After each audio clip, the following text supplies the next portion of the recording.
If you're a driven, active person who wants to reach and pursue a higher quality life with some ambition, then guess what? This podcast is for you. This is the Driven Athlete Podcast. What's up, y'all? It's your man, Dr. Kyle. Welcome back to the Driven Athlete Podcast. We got a really cool guest, a legend with ultra marathon, Ironman swimming. Not a legend. Mr. Robert Absug. I appreciate you coming in. Thank you. Tell us about what you're doing, what you do for a living, and then how we ended up getting in contact. All right. Well, I'm Rob Absug, like you said. I am a general contractor down here in South Florida. I've lived here for about 50 years now, down in South Florida, and I build and renovate high-end custom homes, ground up construction or large-scale renovations. Pretty much what I do. Okay. So you're on your feet a lot. All day long, every day, climbing up on a roof, checking out what the guys are doing, walking through the foundation, over steel, reinforcing, over concrete, jumping, walking all day long around the house, circling, checking on guys. Yeah. Or I'm sitting in the car, driving to the next house and checking on the next house. Gotcha. So all in the field, very little office work, and constantly on my feet. Yep. Gotcha. And then you reached out to me. I did. So I have a buddy that so I do long distance racing, whether it's long distance swimming, biking, running, long distance triathlon. And when I say long distance, I mean like multiple Ironman type races, 100-mile type run races, 1,000-mile bike, long stuff. That's crazy. So I have what I thought was plantar fasciitis, and being, of course, the expert diagnose that I am, not quite, that's facetious. So I have a buddy that was experiencing the same thing, and he came to you, and you solved his issues and dealt with his feet, and he's back up and running. So I reached out to him, asked him, Leo Acosta. Okay, yeah. Asked him, and he said, go to this guy. He's a genius. I settled all that. So I reached out to you. We set an appointment, and we're here. Cool. All right. Well, I appreciate that. So, and we were working, I was evaluating you. Yes. I was like, tell me about what you do and stuff. And you're like, yeah, I run. I was like, okay, all right. We got a, weekend warrior, guy likes to run a lot and stay active. Right. But I had no idea at the level of what you were doing. Right. So tell us, all right, so let's dive in. So you've done Ironman. I have. You've done Triple Ironman. I have. DECA Ironman. I have. The cross the state, like from the lake to ocean. Yep. Ultra race. Yep. And then 1,000 long mile bikes. Yep. So I'm old and slow.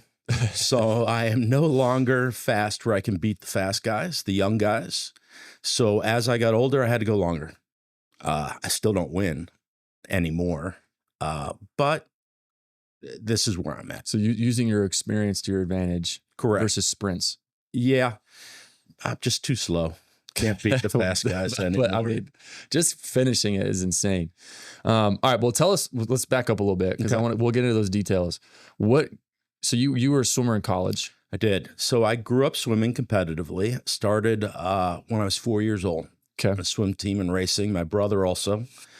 And eventually I swam D1, swam in college, trained my entire life to swim and play water polo. Was never going to make the Olympics, but I was definitely on line for Olympic trials. Cool.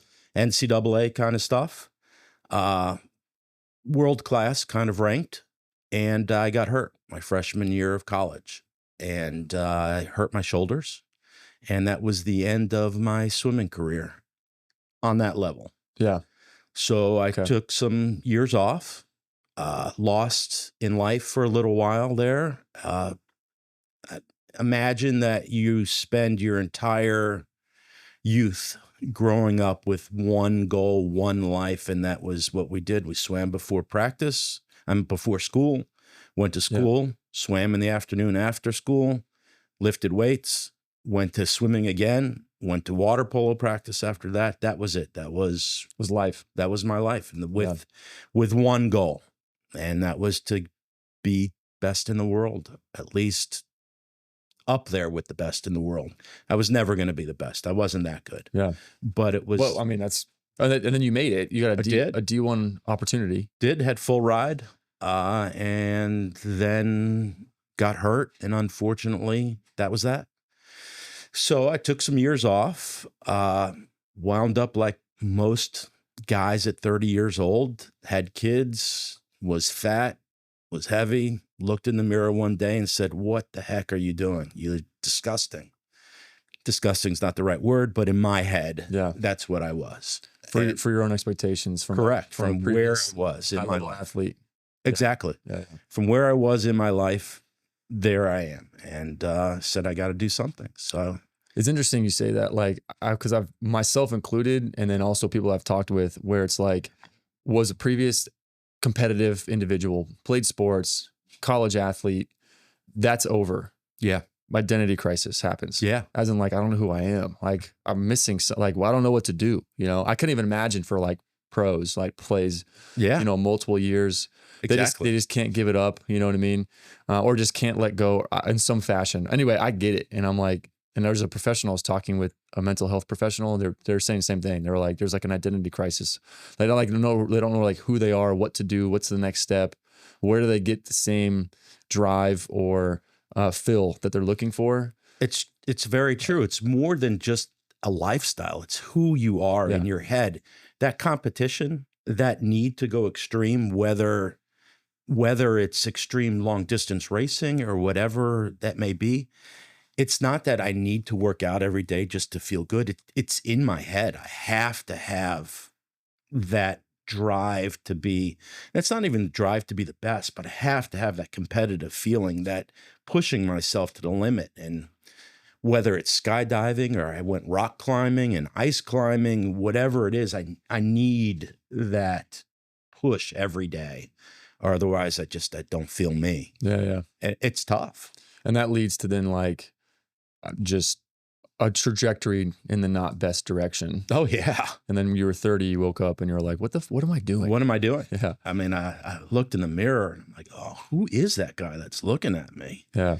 So I got my butt back in shape. I got back in the water where I'm comfortable, where I am way more comfortable swimming than on land. It was your element. Yeah. Yeah. So. And how many kids did you have at that point? I had 2 kids then.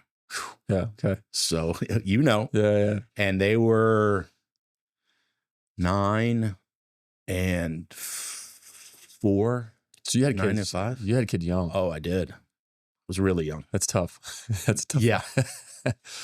I did. I was 21. Wow. When my first son was born. Okay.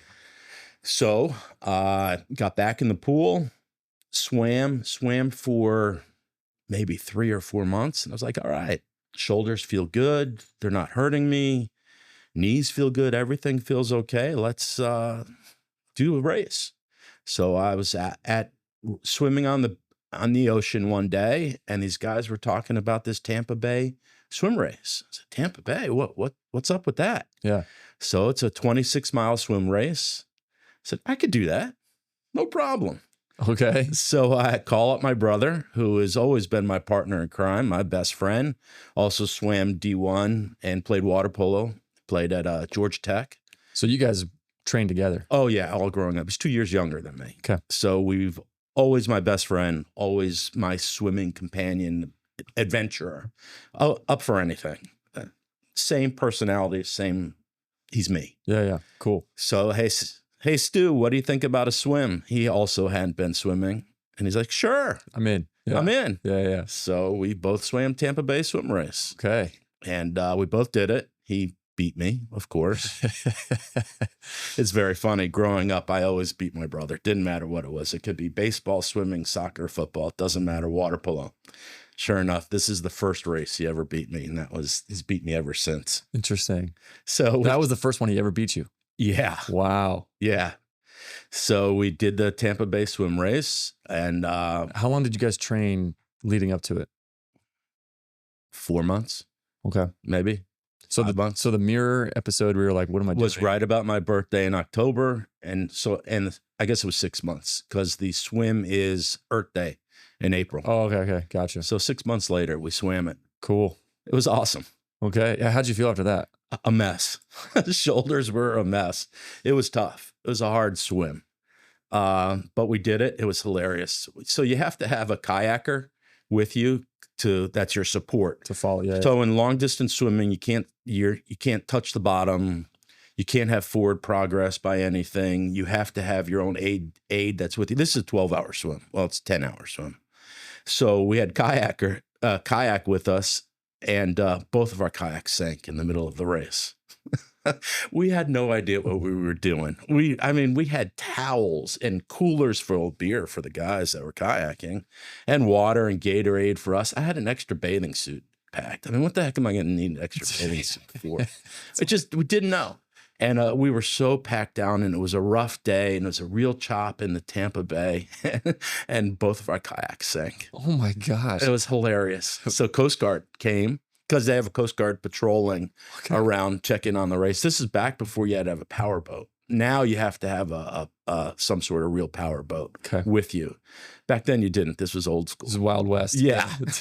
And sure enough, the kayak sank. It was hilarious. Wow. Coast Guard had to pull them up, and I'm not treading water for 30 minutes while they're figuring it out. I just kept on going. Yeah. You had to use your energy. And then they found us. Oh, okay. It was hilarious. Wow. So they caught up to you guys? Yeah, they caught it. Coast Guard pulled the kayak up to us, found us. Okay. We were not together. So my brother was off in the other direction. And wow. So then to jump forward the next year, maybe it was 2 years. I think it was actually the next year, we did it again. The same Tampa Bay one. Same Tampa Bay, right? So your shoulders were sore, your legs were sore. Legs were fine, shoulders were sore, sunburnt, but shoulders were definitely sore. Man, I couldn't move my arms for a little while after that. But we kept swimming. We swam Key West. There's a race around Key West, so it's 12 and a half miles. We swam that, and he beat me in that one too. And that was the year after? That was so the April, Earth Day, April is the Tampa Bay race. June is the swim around Key West. Swam nationals, masters, old people nationals. Masters, yeah. A couple in between there. And then we swam again, Tampa Bay race the next time. And kayak didn't sink that time, but he beat me again. He beat you again? Okay. So then I've done this, swam some long distance races. I did a couple sprint triathlons in there. What's that look like? So sprint triathlon was great for me, although it's a very depressing race for me as a swimmer. Basically, I'm first out of the water. I could still, at that age, after being back in the water, I could still win the swim. So I could beat anybody. Didn't matter what unless they were a D1 college swimmer that was out coming to do the race, I would still beat them in the swim. Even the pros, didn't matter. But then I got passed by everybody. The entire race is spent getting passed. I get on the bike, and I'm a pretty good biker, could ride. Didn't matter. I was so far ahead that all the pros would pass me. All the guys that win pass me. And then I suck at running. So it was all downhill from that. Okay. So we do a couple races, and I needed a new challenge. I needed something new. I had done long distance swimming, did an Olympic distance race. I'm like, you know what? Let's do an Ironman. Okay. So. And when was that? And with the first sprint triathlon you did, that was like your first running long distance competition? Actually, the first running long distance competition I did was a marathon.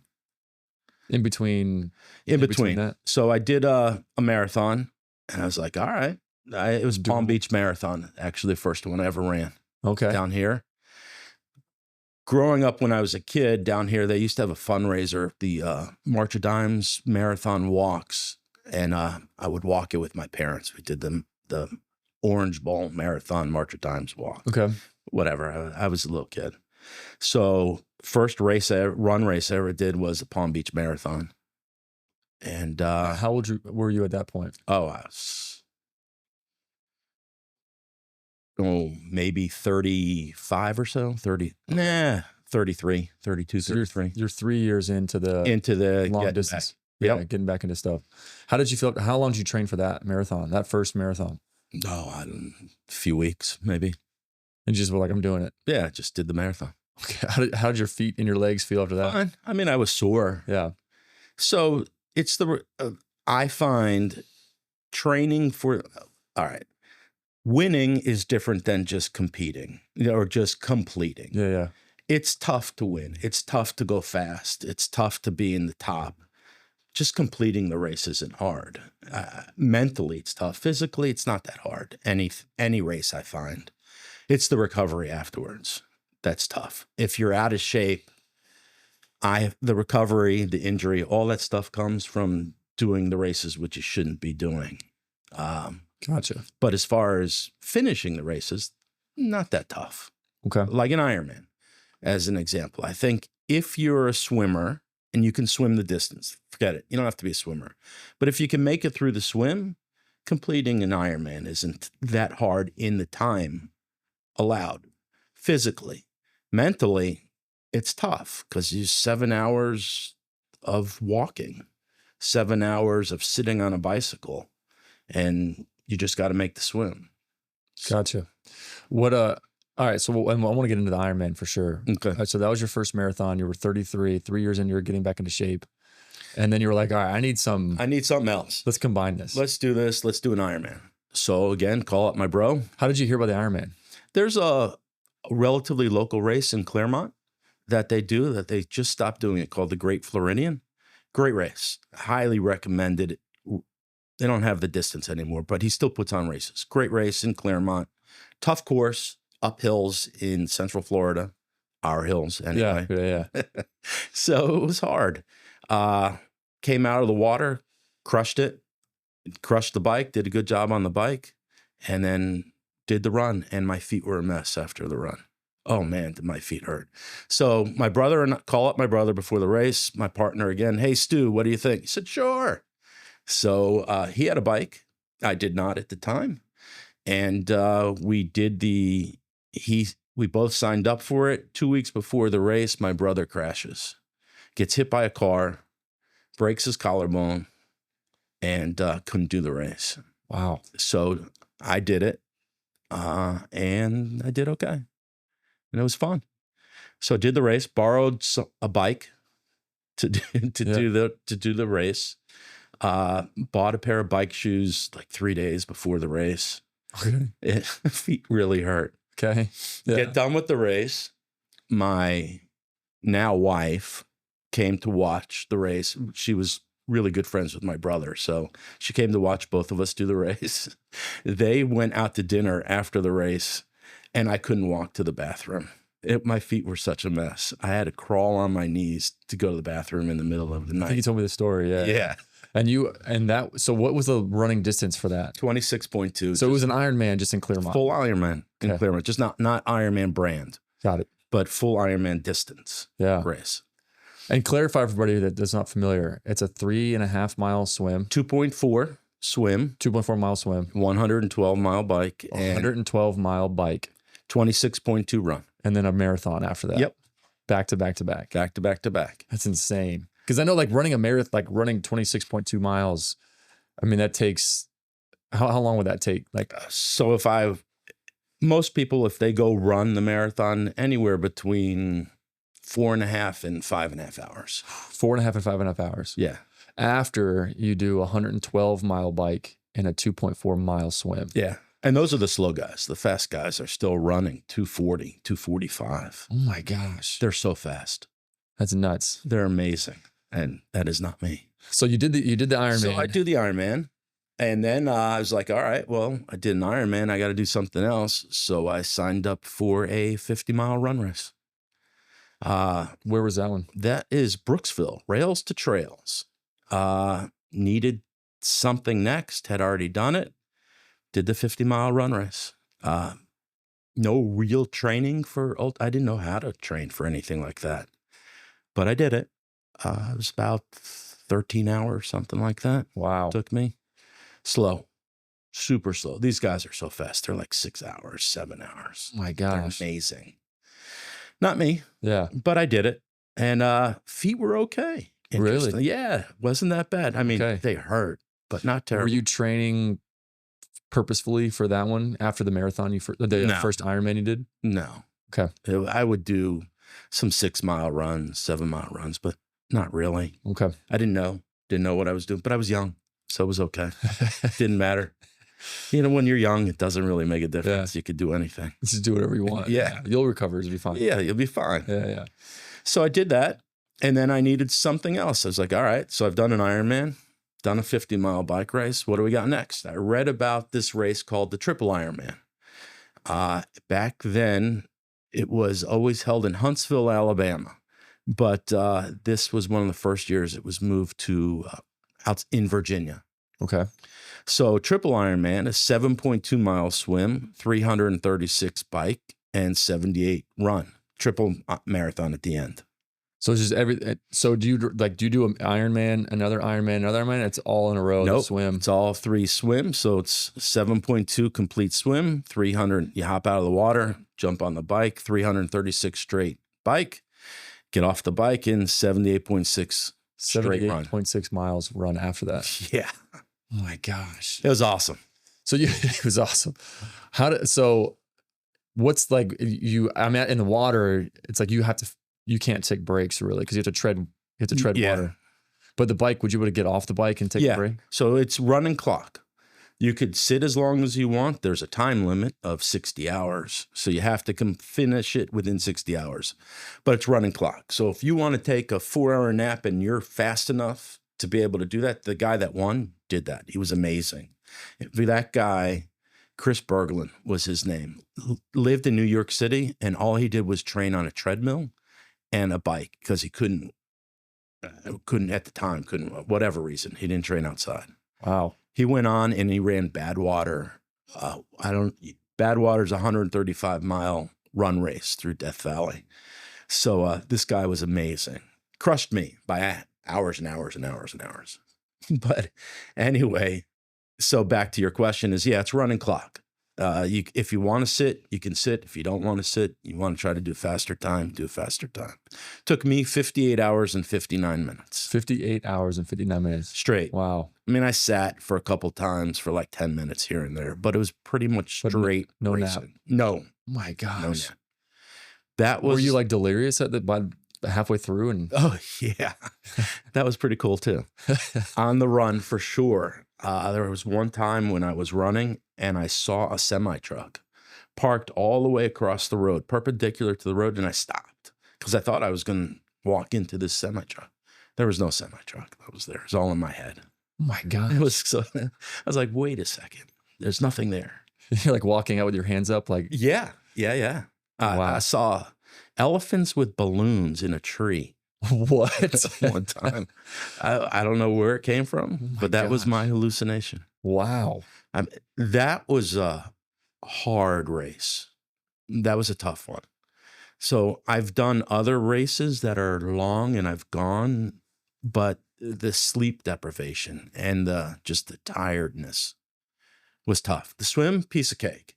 I set the record in the swim for the Triple Ironman. Wow. It's no problem. And by the way, my brother also, I called him up and said, hey, Stu, let's do the Triple Ironman. He said, absolutely.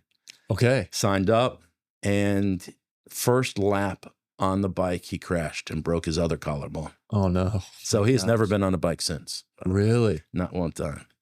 2 races, 2 trains, 2 broken collarbones, and that's it. Oh, my gosh. So, yep. And how old were you guys at this point for this triple? 2001. So I'm off on my time for the marathon. I was 32. 32. Okay. Yeah. So the marathon and all that stuff happened when I was 31. It was only 1 year. 1 year after signing up the first Tampa Bay. Yeah. Wow. Okay. Yeah. Cool. No, I'm off. So you're like right away. I'm like more. Yeah. So yeah, how old were you for this first triple? I was 31. Hadn't turned 32 yet. Wow. Okay. So that was real fast. Yeah. Quick turnaround. All within 2 years. Wow. So then, how did you, after that, I mean, I imagine the sleep deprivation. My feet were a mess. Feet were killing you. Always. It's always my feet. is what it is. I mean, I was sore everywhere else and I was tired. We went to awards ceremony afterwards. I don't remember going. I have pictures of me there. Like straight afterwards? Or like tomorrow morning? No. I finished the race, go back to the hotel. Oh, here's a good one too. So I had monster blisters all over my feet. And back then, I didn't know what to do about blisters, so I put duct tape over the top of them. Oh my gosh. Duct tape. I read about that once. You put duct tape on, you'll be fine. So imagine pulling that duct tape off and ripping the skin off of all those blisters in the bathtub. So did that, fell asleep after I did that. Wife gets me up, and I wasn't married still at that time. She still married me though. Imagine that. And so my father-in-law. So did she help you pull the duct tape off? No, she heard me screaming though. In the bathroom. She's like, "Oh, come in here." My father-in-law came to watch the race. He wasn't my father-in-law yet. And my wife told this story. Actually, my father-in-law told a story when we got married at the wedding that my wife-to-be, Karen, said, "He's doing great. He's doing great, Dad. He only has one marathon left to run." And he was like, "Oh my God, who's this nut?" But yeah, still married me. So anyway, the recovery is pretty tough. It was my feet that were rough, but it wasn't that. A couple months, not a big deal, and did it. So I do the Triple Ironman. How long did it take you to feel like you could put shoes on and walk normal after that? That one wasn't too bad, just a few months. A few months? Yeah. It's like slip a shoe on, go to the grocery store. Yeah, not too bad. But before that, it was like you had to walk pretty ginger. Oh, yeah. Put on Band-Aids and whatever. Feet are nuts. But yeah, but that wasn't too bad. So just a couple months. Okay. So do the Triple Ironman. What am I going to do now? Now I got to do something. So I did a DECA Ironman. Signed up for the DECA Ironman. So you know what the Triple Ironman is. That's 3 times the distance. DECA Ironman is 10 times the distance. So it was 24-mile swim, 1,120-mile bike, and 262-mile run. My gosh. And it was all just like the Triple Ironman. It was straight 24-mile swim, straight 1,120-mile bike, and straight 262-mile run. Oh my gosh. Afterwards. That seems like unreachable. It was hard. And is it the same? Like, are you able to, is there a time cap? Same thing. It's 14 days, 13 days. I want to say something like that. Maybe it's 12 days. I don't remember. Something like that. Running clock. Sleep when you can sleep. Rest when you can rest. Do as little as possible and try to win. And I did really well, actually. I was the top-ranked American at the race. Oh my gosh. And what year was this? Your first Ironman was that, or the triple was 2001? 2001. This is the next year, probably 2002. A year later, you're like, let's triple this amount. Yeah. Let's triple this triple. I needed something else. Yeah. So, oh my gosh. So I did it. So I did that. So you have a 13-day, 12-day cap. 13-day cap on it. And it was basically 21 hours a day of racing. You would sleep for like 3 hours a day for 11 days. My gosh. It was tough. That race was hard. The triple, really the sleep deprivation and mentally the triple was tougher. Mentally, it was harder. It was harder to keep going in racing the triple. Physically, the DECA was much tougher for me. Again, I didn't know what I was doing. I had no idea about training. I trained just like I always did. I swam. So I swam, and I ran some. Biked, maybe the longest distance bike ride I had done before this was 50 miles. Longest distance run was in training, 13 miles, something like that. I mean, sleep deprivation, I didn't know what to do about that. It was go. Yeah. These people had big crews that came. Some of them had physios there with massage therapists and doctors and bike mechanics. I went by myself. just showed up. just went. Yeah. In fact, I had my my molars pulled the week before. My face was still a swollen mess as I got off the airplane. Wow. It was pretty funny. Usually, but they don't. Usually they don't let people to swim for like 3 weeks. Yeah. My dentist told me no, but I just did it. It'll be fine. It'll be fine. Infection's okay. I'll deal with it. Was it salt water? Or was it no. So the swim was in a pool. It's a 50-meter long course pool. So it was 24 miles in a pool. Just going laps back and forth. But for me, that was no big deal. That was your thing. Yeah. I mean, it was 10 hours. So it was not that big a deal. So I did the 10 hours. I got off. I rode for, I want to say, 24 hours or so. Straight. I got off a couple times, got a snack, got But something. you didn't sleep? I did not sleep. So it's 34 hours right there. I went the first 30-ish hours without sleep. Something like that. Wow. And then you got off your bike and then eventually got off the bike. And you nap like on the road? Like, is it on this? Is this? So there's the other tough part. It was actually a mile loop. So you had to go 1,120 mile loops on the bike, which mentally was horrendous. The good thing is you got off the bike, you did the same loop on the run, but in the opposite direction. So you got a little excitement. Yeah. Like we're going different directions. Yeah. Left instead of right. Yeah, exactly. They caught someone cheating in that race. It was a mile loop and one guy would cut the course in the center through the woods and they caught him.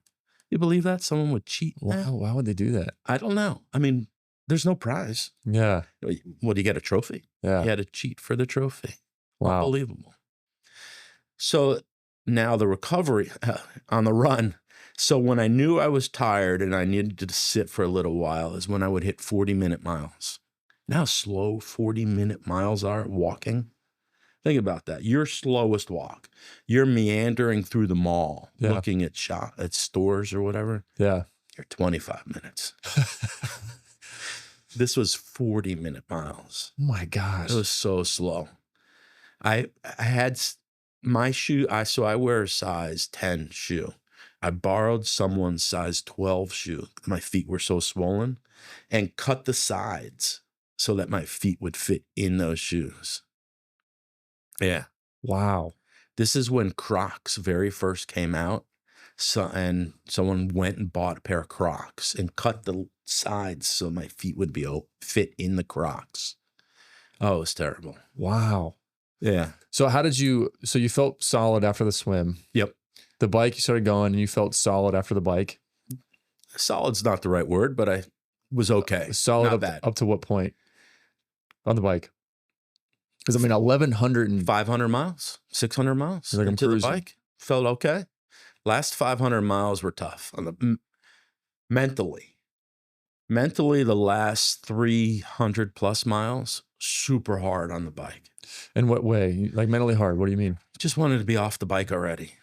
Your tush hurts, your legs hurt, you're bent over, you're hunched over. And I mean, it's uncomfortable. You're tired of the mile loop. You're tired of the monotony. It's hot. This was in Hawaii. So it was hot. It was humid during the day.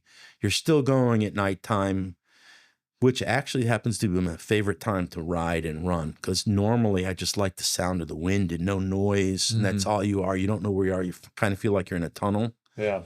And, but it was hard to get through the night. You're tired, you're hungry, you're nauseous, just mentally want to be off the bike. You just want to be walking at that point.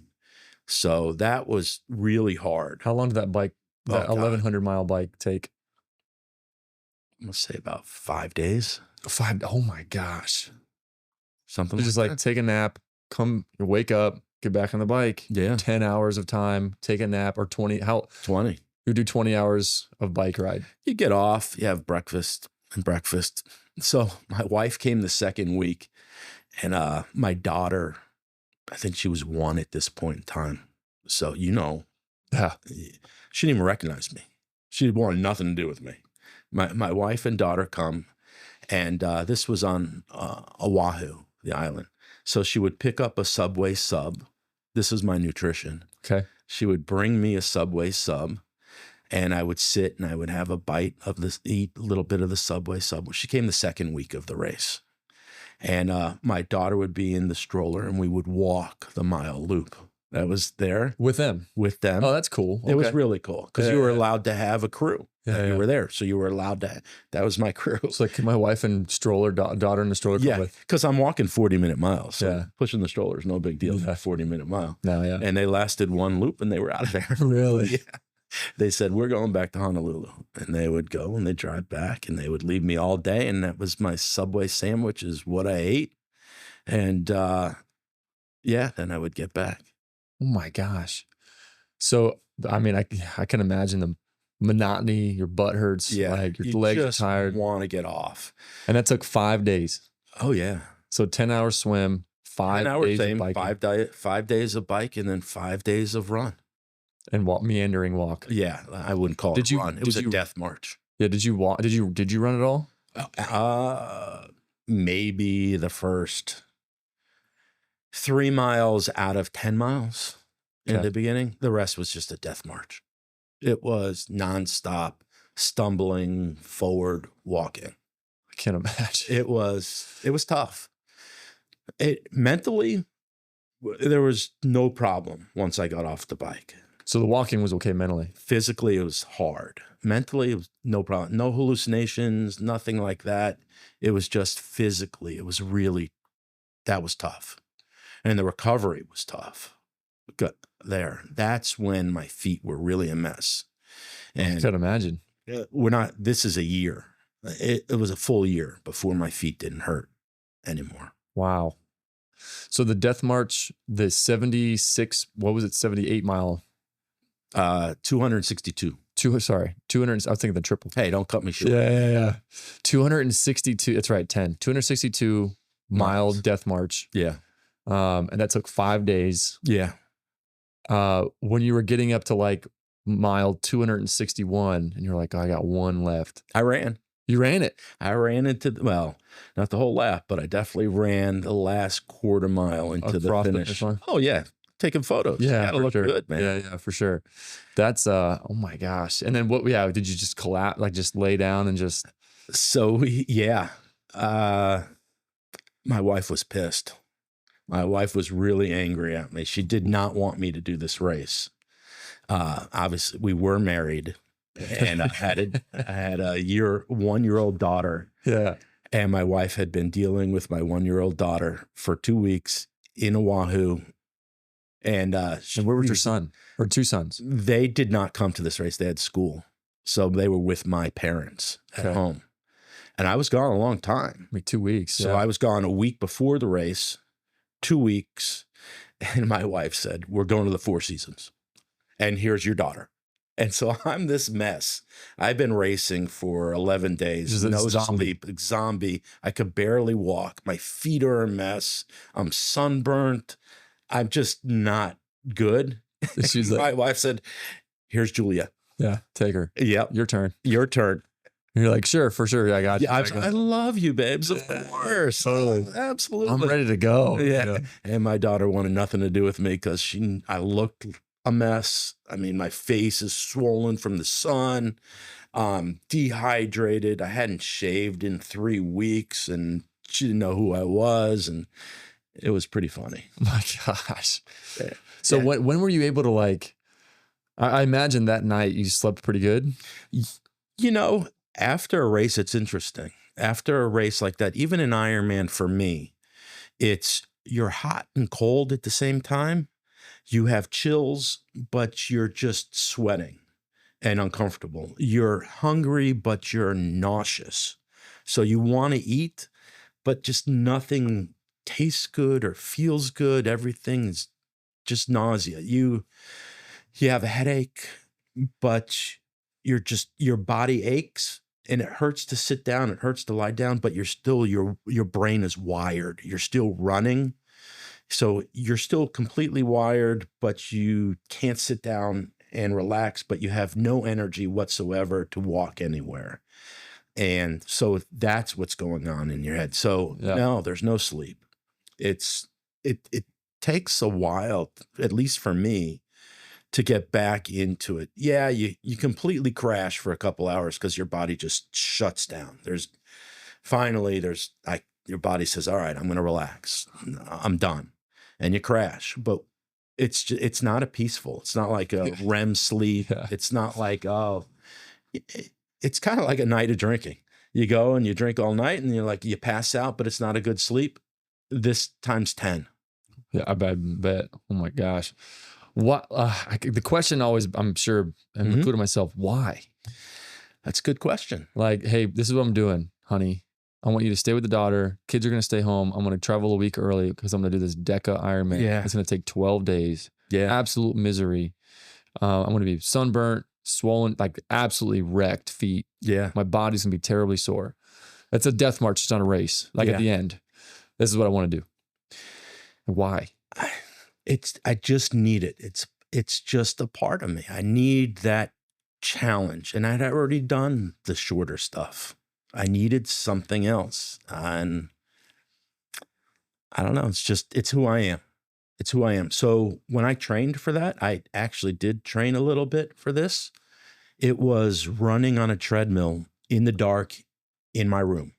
No TV, no radio, lights off, just running. I need that mental, physical challenge, whatever it is. When you did finish, was there a point where you were like pretty satisfied? Like, man, like I did that, high five. I feel good. This is, man, that's really great accomplishment. No. Yeah. I mean, I was happy with myself. I was glad I did it, but I was looking for the next thing almost immediately. Went back to swim practice when I got back, swimming in the pool. I got interviewed. When did you start swim practice, like swimming training again? Oh, a week, 2 weeks. Oh my gosh. Something like that. No feet. It's just swimming. Yeah, that's true. What was your physique at that point? Like, I was in good shape. I wasn't old and fat like I am now. I was in pretty good shape back then. So again, recovery wasn't bad except for my feet. It took a good 6 months before I could walk without my feet hurting, and a year before, over a year probably before I could run.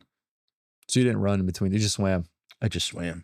Did you lift weights at all? Like upper body, core and stuff? I did. Back then I would lift weights quite a bit with a buddy of mine, personal trainer. So I would lift with him and we did all core body type movements. Wouldn't say I lifted heavy, but it was swimming, lifting. Yeah. You're lifting for your sport. Correct. Your competition. Yeah. Exactly. And it was all total body stuff. It was, I can't think of the word off the top of my head, but all kinds of reaching, the stuff that we do in there, which is great. All mobility, things like that. Yeah. And actually a lot of the same exercises that you have me doing for the rehab is stuff that we did. Nice. Well, that's good. Yeah. It's a good setup for it's plyometrics, right? Some plyos. Yeah. Okay. Stuff like that. It was great on the ball with the balance, but utilizing all the muscles, that kind of stuff. Yeah. That would be just like balance stability training. Mm-hmm. Plyometrics would be like box jumps. It was not that. Agility training and jumping and stuff. Jump rope. Okay. Yeah. Yeah. But it was a lot. I imagine that's a great form of training for running. Like when we rehab people back to like running and stuff, jump rope is one of the progressions. Yeah. Because it mimics the impact and it's double leg. So it's not single leg impact when you do, if you want to do double leg jump rope, and it just prepares your joints and your feet, ankles, Achilles and stuff for the same kind of repetitive motion impact. And it's hard. It's hard. Yeah. I mean, you think, well, a jump rope, big deal. No, It's hard. Yeah.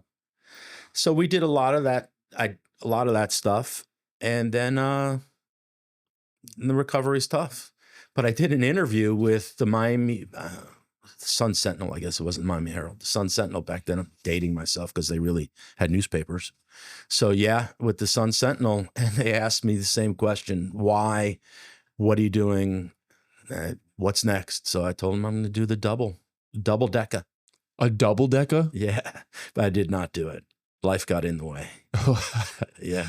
I mean, that would have been, and that's the same thing, just straight swim, straight 48 swim. 48 mile swim, 2,200. Yeah, 2,200 bike and 520 run. Who's done that? There are a few people that have done. They have a race every year. Actually, I think it's every 2 years. They do the double DECA. It's in Mexico. My God. And that takes A month. It's 30-day cutoff. 30-day cap. Yeah. It's like, guys, we got 30 days. You got 30 days. Go knock it out. Yeah. Don't make it longer than that. All right. Yeah. I don't know how people take off for that long. Oh my gosh. That's insane. I don't know what their feet look like after that. On mine, I would be a mess. Why? How many people do you think in the world have done a DECA? Oh, I don't know. Maybe 100, 200. 200 people in the world. Yeah, maybe 200 people. And then a double DECA, I would imagine half of that. Less. A quarter than that. Probably less. 20 people in the whole maybe world. 20 people. Oh my gosh. No, probably I could go do it not in an organized event.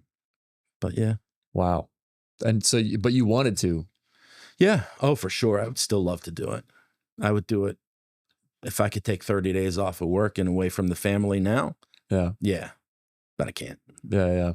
That's when life gets in the way. Man, that's crazy. It's weird. I don't really have a desire to do that.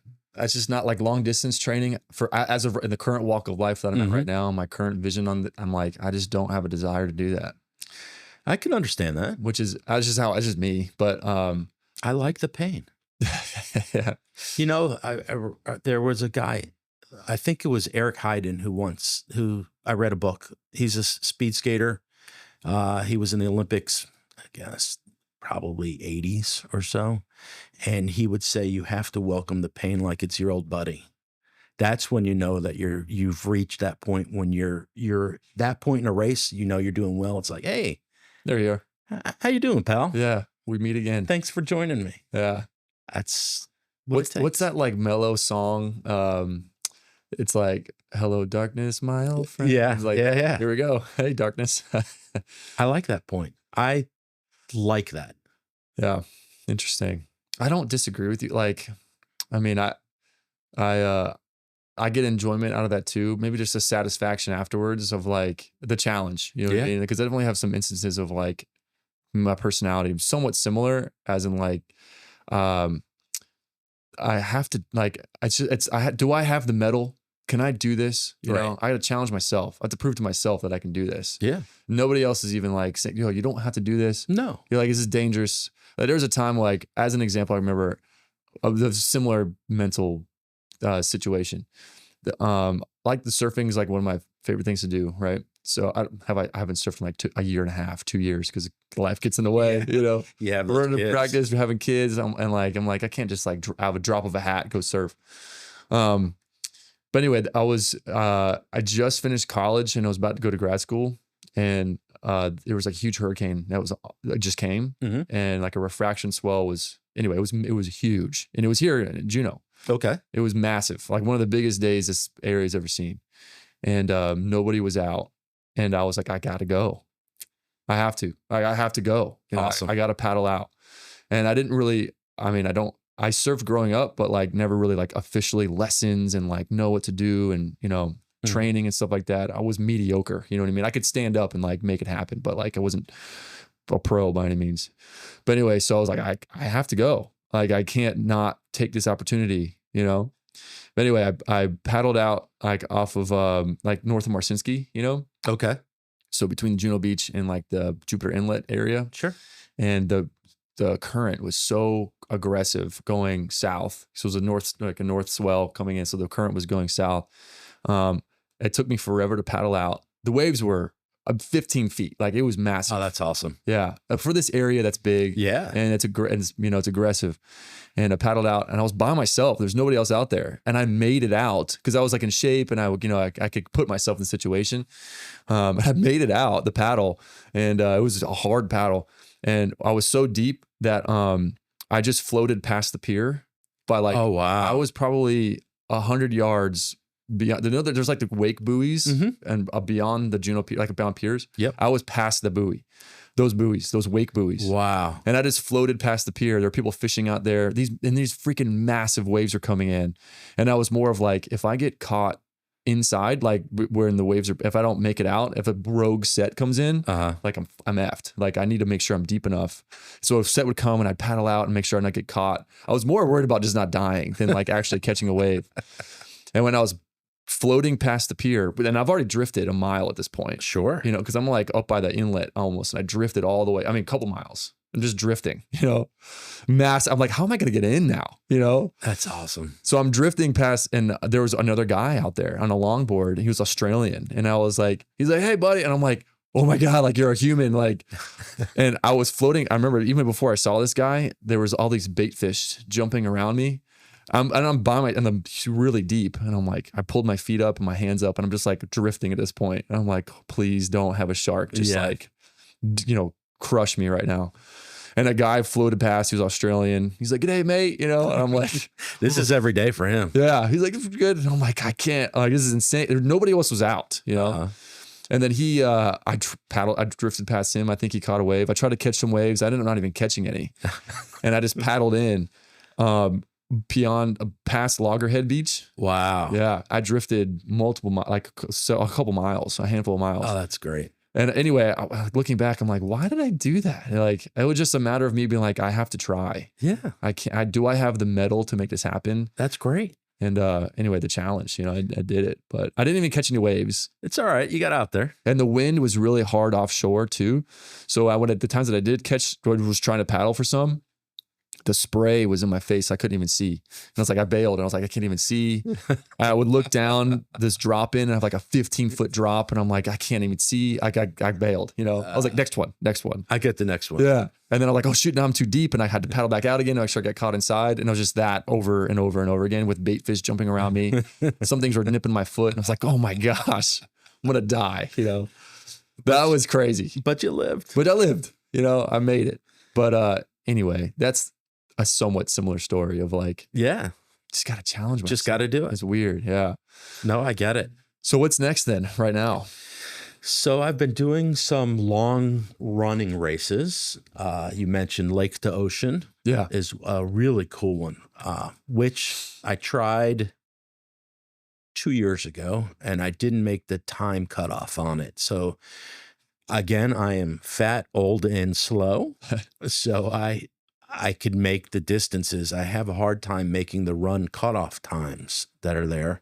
So this was 100K. It's a little shorter, but it's from Lake Okeechobee to Hobe Sound Beach. And that one, the next one's the end of May, if my feet are okay. And I'm with you trying to fix those feet so that I could do it. It's a really cool race. So it's all through the parks that are along the way, Dupuis Park, Corbett Park, through JD a little bit. So it's through the Everglades. Yeah. So you're wading through water that's up to your knees. There's a couple points that's up to your hip that you're going through. And then you run on, it's all trails. So you're through the trails, through the mangroves, through the cypress, through the pine trees in the middle. And the route takes you meandering all the way from Lake Okeechobee to Hobe Sound Beach. Oh my gosh. Cool race. Really, really fun. I mean, what about alligators? Yeah, they're out there. And pythons? Yeah, python I never saw. Okay. That would be pretty cool. I haven't seen the python. Lots of alligators. You always see the alligators out there. Deer, hogs. I've seen bobcat out there. So, I mean, what do you do with alligators? They don't bother you. You wave to them. Hey, just walk by. I'm just kidding. You just keep going. I've never had one like across the path, blocking the path. That would be a little scary, but you see them when you're out running there. They have a neat one that's called the Just Survive 125. So you think the one way is tough? Just Survive 125. It's actually both ways. Down and back. Yeah. So you start in Hobe Sound, you run to Lake Okeechobee, and you come back. So that is January 2nd or 3rd, something like that. I'm signed up for that one. You signed up? Oh, yeah. Oh, my gosh. That's insane. How long does that take? That is, I think it's a 24-hour. I don't remember, something like that. Wow. 28-hour. But no sleep. Maybe a little longer than 28 hours. Yeah, no sleep. In fact, there's no aid. You're not allowed to have crew there. Oh, my gosh. And no aid stations. So you're allowed to put out in 5 designated spots. You could put out your own little setup of what you want. So you have like call it a Home Depot bucket. And you could put that out there and you have a gallon of water in there and you have some snacks and So no backpack. You can carry whatever you want, but it's hard to make the time. Yeah. And then as you get to that designated spot, you refill your water. And those are the only spots you're allowed to put something at. And you're not allowed to have any aid from anybody else. There's no aid stations, like in a marathon or a 5K race, whatever. They have the guys that hand you cups of water. There's nothing of that. Wow. It's all on your own. So that's a pretty cool race. Oh my gosh. That's in January. In October, I have the Moab 240. It's actually November set up. It's 240 miles through Moab Desert. It's up the mountains, down the mountains, all over. Running or bike? Running. Oh my gosh. So you better heal my feet because I got a lot of stuff set up there, man. Yeah, seriously. No pressure. Yeah. Well, I'm going to do everything I can. Well, you're amazing. So far, so good. Well, I appreciate that. No. Well, I'm going to do everything I can to get your feet right so we can keep you active, Please. Yeah. And to keep you going on these crazy, crazy runs. Well, let's land the plane.